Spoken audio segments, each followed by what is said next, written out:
बेलापूरमध्ये जेटीवर पुन्हा एकदा दुचाकी बुडाली। दुचाकीवरील एक जण अद्याप बेपत्ता आहे। एकाला सुखरूप बाहेर काढण्यात यश आलेलं आहे। रवी खरात आमचे प्रतिनिधी आपल्यासोबत थेट जोडले गेलेले आहेत। रवी, काय माहिती?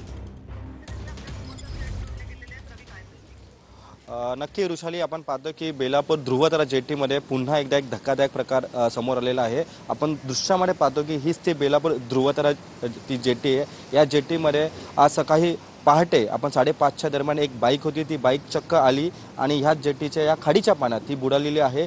आणि खरं तर बाईक चालक आणि बाईकच्या मागे बसलेले असे 2 जण होती। त्यापैकी जो मागे बसलेला जो तरुण आहे तो सध्या बचावलेला आहे। आपण पाहतोय की आणि जो बाईक चालवत होता तो सध्या मिसिंग आहे। आपण दृश्यामध्ये पाहू शकतो की या ठिकाणी रेस्क्यू करणारी इंडियन टीम देखील आहे व तसेच सागरी कोस्टल सिक्युरिटी देखील आहे, तसेच बेलापूर पोलीस देखील आहे, ते देखील मगा असून या ठिकाणी आपण पाहतोय की सर्च ऑपरेशन सध्या सुरू आहे। 3.5 तास उलटून गेलेले आहे, तरी देखील जो चालक आहे तो अजून बेपत्ताच आहे। आपण पाहतो की या अगोदर देखील या ठिकाणी आपण पाहतोय की रुशाली एक ऑडी कार चक्क बुडाली होती, मात्र ती चालक महिला होती, मात्र तिला देखील या रेस्क्यू टीम असतील किंवा कोस्टल सिक्युरिटी तसेच बेलापूर पोलिसांनी तिला बचावलेली होती। पुन्हा एकदा दुसऱ्यांदा ही घटना निश्चित धन्यवाद रवी, तुम्ही दिलेल्या